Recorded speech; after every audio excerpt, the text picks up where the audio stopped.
ভিডিওটা হচ্ছে একটা মেকআপ ভিডিও। এই যে মুখের মেকআপটা আমি করেছি এবং শাড়ি ড্র্যাপিং ভিডিওটা ঠিক তারপরেই আসবে। তো মুখের মেকআপটা তোমরা দেখে নাও আমি কিভাবে করেছি। আমি কিন্তু একদম প্রো না, মোটামুটি শিখছি বলতে ইউটিউব দেখছি এবং দেখে শেখার চেষ্টা করছি। দিদি একটু হেল্প করে দিচ্ছে এই। তো আমি দেখি কতদিন আমি শিখতে পারবো, তবে সবটাই স্টেপ বাই স্টেপ আমি তোমাদের দেখাবো। যেভাবে আমি করছি, যেভাবে আমি শিখছি, যেভাবে আমি আস্তে আস্তে শিখতে পারছি, তোমরাও কিন্তু এইভাবে করে শিখতে পারো। এবং আমার যে ভুল ত্রুটিগুলো আছে তোমরা যদি মনে করো ধরিয়ে দেবে, আমার খুব ভালো হবে। তাহলে আমাকে অবশ্যই সেটা কিন্তু জানিও। চলো আজকের ভিডিওটা তাড়াতাড়ি করে শুরু করা যাক। তো দেখো বন্ধুরা, সব থেকে আগে আমাদের চিন্তা করতে হবে মেকআপ করার আগে যে মুখটা যাতে ভালো থাকে, হেলদি থাকে, নাহলে পরে মুখে অনেক কিছু বেরিয়ে যায়। তো সেই জন্য সবার আগে একটা টোনার ইউজ করে নিতে হবে। তো টোনার হিসেবে আমি এখানে অ্যালোভেরা জেল, যেটা আমার পতঞ্জলির রয়েছে, তোমরা যে কোনো নিতে পারো। এবং সেটা নেওয়ার পরে একটুখানি শুকিয়ে নেওয়ার পরে, এখন তো গরমের সিজন, যার জন্য আমাদের সানস্ক্রিনটা ইউজ করতেই হবে। সেই জন্য আমি ইউজ করে নিচ্ছি কেয়া সেটের যে SPF 75 লোশন, এটা সানস্ক্রিন লোশন। তো সেটা আমি ইউজ করে নিচ্ছি এবং নেওয়ার পরে এটাকেও কিন্তু আমাকে খুব ভালো করে শুকিয়ে নিতে হবে। তো দেখো আমি একটু শুকিয়ে নিয়েছি এবং নেওয়ার পরে আমি এর উপরে লাগাবো প্রাইমার। এখন গরমের দিনে অবশ্যই করে লাগাতে হবে, তার কারণ প্রাইমার কি করে, তোমার ঘামটাকে অনেকটা কমিয়ে দেয়, যে আমাদের পোর্সগুলো আছে মুখের সেগুলোকে বন্ধ করে দেয়। তাই জন্য এটা আমাকে অবশ্যই লাগাতে হবে। কিন্তু এটা আমরা কোথায় লাগাবো? চোখের ওপরে লাগাবো না, আমরা লাগাবো সাধারণত টি জোনটায়, যেখানে আমাদের ঘামটা বেশি বার হয় সেই জায়গাটায়। এবং এটা লাগানোর সাথে সাথে বুঝতে পারবে যে হ্যাঁ, মুখের পোর্সগুলো বন্ধ হয়ে গেল, কারণ একদম প্লেন হয়ে যাবে মুখটা। এর ওপর কিন্তু মেকআপটা সেট করতেও খুব সুবিধা হয়, যার জন্য প্রাইমারটা কিন্তু আমাদের অবশ্যই লাগাতে হবে। এবং প্রাইমার লাগানোর পরেই কিন্তু সাথে সাথে মেকআপ করা যাবে না, প্রাইমার লাগানোর পরেও কিন্তু আমাদের একটুখানি শুকিয়ে নিতে হবে। এবার আমি লাগিয়ে নিচ্ছি, আমার কাছে ফিটমির একটা রয়েছে 128, যেটা আমার স্কিন টোনের সাথে যায়, সেই যে ফাউন্ডেশনটা, এটা কিন্তু লিকুইড ফাউন্ডেশন। তো এটা আমি ইউজ করে নিচ্ছি। এর পরের দিন তোমাদের আমি একটুখানি কন্ট্রোল করার চেষ্টা করব, মানে কন্ট্রোল ইউজ করার চেষ্টা করব, যেটা আমি কিন্তু পারি না, বাট আমি অনেকটা দেখছি। তো দেখার পরে আমার ইচ্ছা হয়েছে আমি একটুখানি কন্ট্রোল করব। কিন্তু কন্ট্রোলের প্রয়োজনীয়তা আমার খুবই কম, তার কারণ আমার মুখটা এমনিতেই একটু পাতলা ধরনের, যাদের একটু মুখটা গোল গোল হয় না, তাদের কন্ট্রোল করলে দেখতে খুব ভালো লাগে। তবুও আমি চেষ্টা করব, কারণ জিনিসটা আমি শিখছি, আমার মেকআপের প্রতি একটুখানি ইন্টারেস্টটা বেড়ে গেছে। তো চলো পরের দিন দেখাবো। এখন আমি এটাকে বিউটি ব্লেন্ডার দিয়ে ড্যাব করে ভালো করে ব্লেন্ড করে নিচ্ছি। বিউটি ব্লেন্ডারটাকে কিন্তু অবশ্যই করে একটুখানি জলে ভিজিয়ে নিতে হবে, কিন্তু এর মধ্যে জল থাকলে হবে না, ভালো করে চিপে নিতে হবে এবং তারপরে এটাকে ব্লেন্ড করতে হবে। এবার দেখো লুজ পাউডার, যেটা কেয়া সেটের, এটাও কিন্তু SPF 50। এটা কিন্তু খুব ভালো জিনিস, যার কারণ হচ্ছে গরমে যখন আমরা বেরোবো, এটাও কিন্তু আমাদের স্কিনটাকে ভীষণভাবে প্রোটেক্ট করবে। সেই জন্য এটা আমি ইউজ করে নিচ্ছি। আমার কাছে কম্প্যাক্ট পাউডার নেই, কারণ আমি কখনো ইউজ করি না। আমি যখন কিনবো তোমাদের এর উপর দেখিয়ে দেবো। তোমাদের যদি থাকে, তোমরা অবশ্যই এইটা ইউজ করার পরে তার উপর দিয়ে কম্প্যাক্ট পাউডারটা ইউজ করবে। তো চলো আমি মোটামুটি এটাকে, আর এটা যখন ব্রাশে করে ইউজ করবে না, এটা ব্রাশে করে ইউজ করতে হয় এবং এটা ঝেড়ে ঝেড়ে ইউজ করতে হবে। অনেকটা পাউডার যেন মুখের মধ্যে না থাকে, তাহলে কিন্তু ভালো লাগে না দেখতে। আর এবং যখন যদি বাই চান্স তুমি ঘেমে যাও, তো এগুলো গলে গলে পড়ে যাবে, যেই জন্য অল্প অল্প করে দিতে হবে এবং ঝেড়ে ঝেড়ে দিতে হবে। এবার দেখো আমি এই যে কনসিলারটার কথা তোমাদের আগের দিন বলছিলাম যে আমার কাছে নেই, এটা আমার এসে গেছে। এটা কিন্তু একটু আমার স্কিন টোনের থেকে একটু বেশি লাইট। তো এটা আমি ইউজ করছি, কিন্তু ইউজ করতে গিয়ে একটা জিনিস ভুল হলো, সেটা হচ্ছে যে আমি এটা হাতে করে ব্লেন্ড করেছি, যার জন্য সেই যে সাদা সাদা ব্যাপারটা পুরোটা আমি পাইনি। এর পরের দিন আমি তোমাদের দেখাবো ব্রাশে করে করে, এবং আমি চেষ্টা করব এটা করার জন্য। দিদির কাছে তো সময়টা খুবই কম, তবু আমি চেষ্টা করব যদি দিদির একটুখানি সময় থাকে, এটা যদি আমাকে একটু দেখিয়ে দেয়। আপাতত আমি এটা হাতে করে ব্লেন্ড করে নিচ্ছি, যাতে মেকআপটা ভালো করে বসে, মানে আই শ্যাডো যেটা আমি ইউজ করব সেটা যাতে আমার এর উপরে ভালো করে বসে। তো আমি একটু ব্রাশে করে এর উপর দিয়ে আবার আমার যে SPF 50 যে কেয়া সেটের পাউডারটা, সেটাই আমি একটুখানি দিয়ে দিচ্ছি। তোমাদের কাছেও যদি কোনো রকম লুজ পাউডার থাকে, তোমরা ইউজ করতে পারো।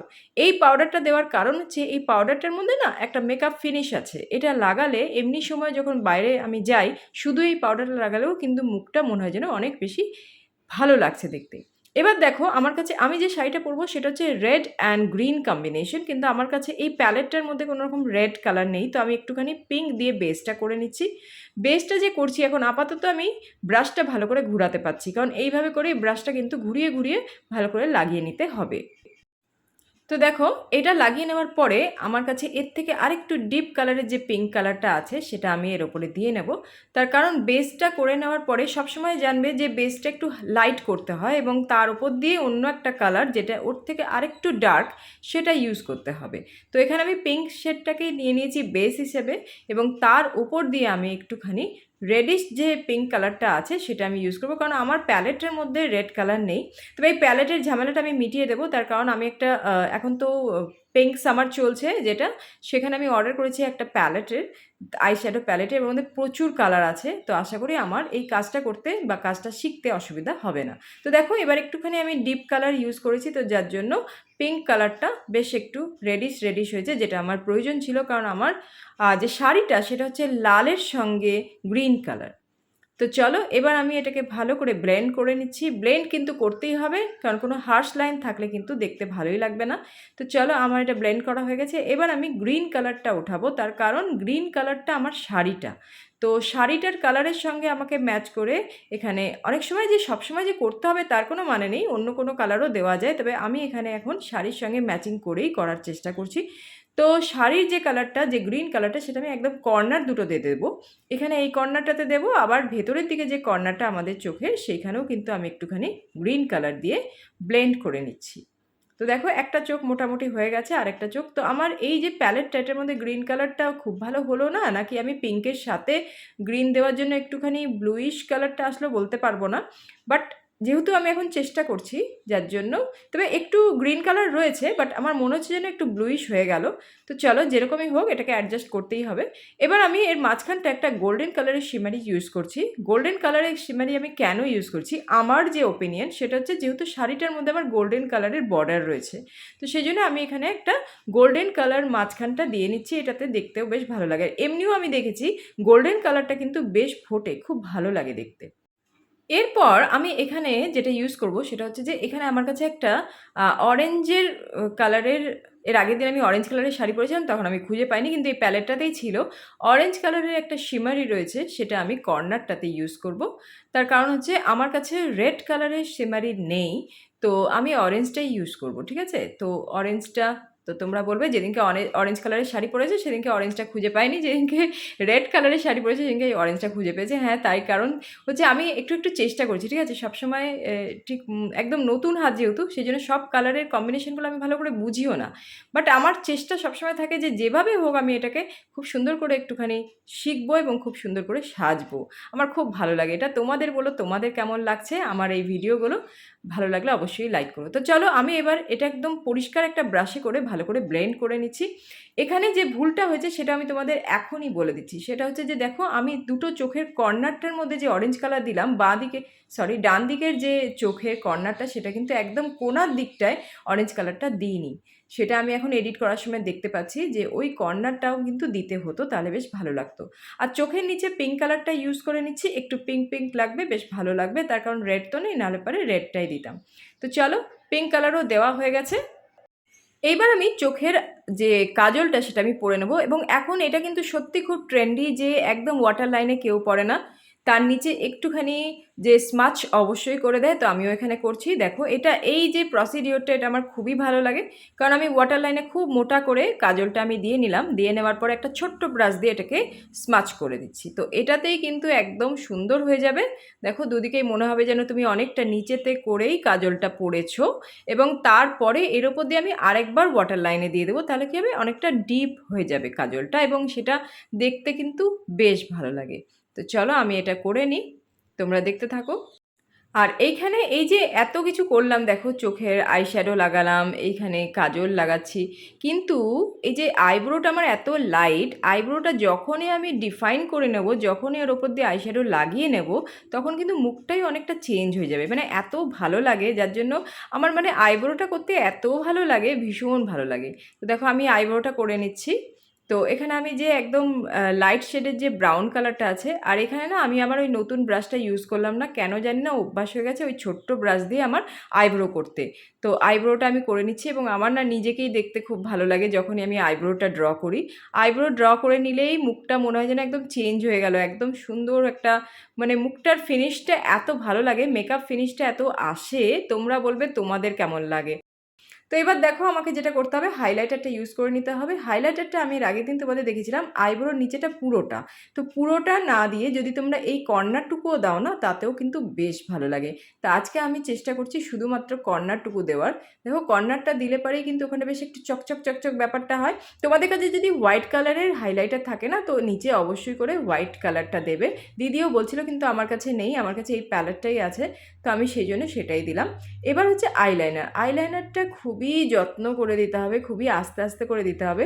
আমি তো সব সময় দেখি মানে যখন ঠিক মানে আস্তে আস্তে করে সময় নিয়ে আমি আইলাইনারটা করি। বাকি জিনিসগুলো, বাকি যে কাজটা মুখের, সেটা তুমি যখন খুশি যেমন খুশি করতে পারো, কিন্তু এই আইলাইনারটার সঙ্গে কোনো মতেই করা যাবে না। তার কারণ একটু যদি ঘেঁটে যায় পুরো আইশ্যাডোটা একদম গন্ডগোল হয়ে যাবে, এবং সেটাকে আবার নতুন করে মুছে নতুন করে করা, সেটা একটা বিরাট বড় হ্যাপা। যার জন্য দেখো আমি খুব আস্তে আস্তে আরেকটা মিরর নিয়ে নিয়েছি চোখের সামনে, তারপরে বসে বসে করছি। মানে মোবাইলের যে দেখতে পাচ্ছি নিজেকে, সেটাতেও কিন্তু করা সম্ভব নয়। একটা ছোট্ট মিরর নিয়ে নেবে এবং সুন্দর করে করবে। তো দেখো এবার আমি উইংসটা আজকে খুব ছোট্ট ছোট্ট পুচকি পুচকি করছি, একদম ছোট্ট একটুখানি টেনে দেবো, তাতেই কিন্তু উইংসটা হয়ে যাবে। আমি অনেক আগে কিন্তু এটাই করতাম, এইভাবে করে ছোট্ট করে টেনে দিতাম, এবং তাতে যে উইংসটা হতো না, তাতেই কিন্তু দেখতে বেশ ভালো লাগে। এবার এখানে আমি একটা জিনিস করি, সেটা হচ্ছে উইংসটা একটু খালি খালি মতো লাগে নিচের দিকটা, যার জন্য আমি নিচে কাজলের সঙ্গে একটুখানি করে টেনে দিই।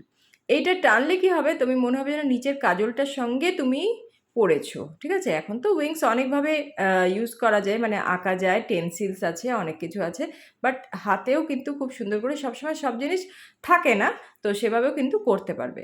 এবার মাস্কারাটা কিন্তু মাস্ট। মাস্কারা কিন্তু লাগালে কিন্তু আইল্যাশগুলো অনেকটা বড় বড় দেখতে লাগে, এবং চোখটা না অনেকটা ফোটে। কিন্তু একটা কথা বলি, মাস্কারা যখনই ইউজ করবে, মাস্কারা কিন্তু খুব আস্তে আস্তে করে ইউজ করবে। চোখের মধ্যে যদি লেগে যায়, তাহলে কিন্তু চোখ দিয়ে জল বেরিয়ে যাবে, কারণ এগুলো না তার থাকে ভীষণ। তো জল বেরিয়ে গেলে কিন্তু ব্যাস, তখন কিন্তু এই নিচের যে মেকআপটা সেটা নষ্ট হয়ে যাবে। সেই জন্য অবশ্যই আস্তে আস্তে করে ইউজ করবে। আর এখানে আমি যে লিপ লাইনারটা ইউজ করছি, সেটা কিন্তু শুধুমাত্র ঠোঁটের ওপরে আর নিচে। আমি সাইডগুলো ইউজ করতে পারি না, তোমরা পারো কিনা আমাকে জানিও। আমি কিন্তু পারি না, এবং আমার মনে হয় যে এই ওপরটুকু আর নিচেরটুকু করলেই বেশ ভালো লাগে। তো চলো, আজকে আমি রেড কালারের শাড়ি পরছি, রেড আর গ্রিন, অ্যাকচুয়ালি বডিটা গ্রিন আর রেড কালারের পার্টটা আছে। তো আমি চেষ্টা করব রেড কালারের একটা লিপস্টিক লাগানোর, কিন্তু আমার রেড কালারটা কোথায় যে ঢুকে গেল কিছুতেই খুঁজে পেলাম না, এত চেষ্টা করলাম। তো সেজন্য আমাকে রেড কালারটা এখানে বানাতে হচ্ছে। তো বানাবো আমার কি কি রয়েছে, তো আমি 3টে কালার নিয়ে নিয়েছি। এখানে দেখো আমার কাছে একটা অরিফ্লেমের একটা পিঙ্ক কালার রয়েছে, এটা অনেক পুরনো, প্রায় 5-6 বছরের পুরনো, তার বেশি হবে, মনে করতেই পারছি না। তো এই লিপস্টিকটা লাগিয়ে নেওয়ার পরে আমার কাছে একটা অল্প দামের, এটার নামটা আমি পরে তোমাদের দিয়ে দিচ্ছি। তো আয়ুর্বেদিকের এটা একটা রয়েছে, দুটো, এটা একটা দেখো লাইট ব্রাউন কালারে ইউজ করলাম, এবং এরপর একটা ডিপ ব্রাউন কালারে ইউজ করলাম। দুটোই আমার দিদির দোকান থেকেই নেওয়া। তো এই দুটো ইউজ করার পর মোটামুটি রেড কালারটা আমার এসে গেছে। দেখো কালারটা কি মিষ্টি এসছে না? তো এইভাবে করে বানিয়ে নিলাম আমি। চলো, এবার আমার মেকআপ লুকটা মোটামুটি রেডি হয়ে গেছে। এরপরে তোমরা কিন্তু সেটিং স্প্রেটাও ইউজ করতে পারো, কারণ সেটিং স্প্রেটা না অনেকক্ষণ ধরে মুখটা মেকআপটা খুব ভালো থাকে। তো চলো, আজকের লুকটা তোমাদের কেমন লাগলো অবশ্যই জানাবে, ভালো লাগলে লাইক করবে, বন্ধুদের সাথে শেয়ার করবে, আর এর ফাইনাল লুকটা দেখে নাও। Ta ta bye bye, take care, by.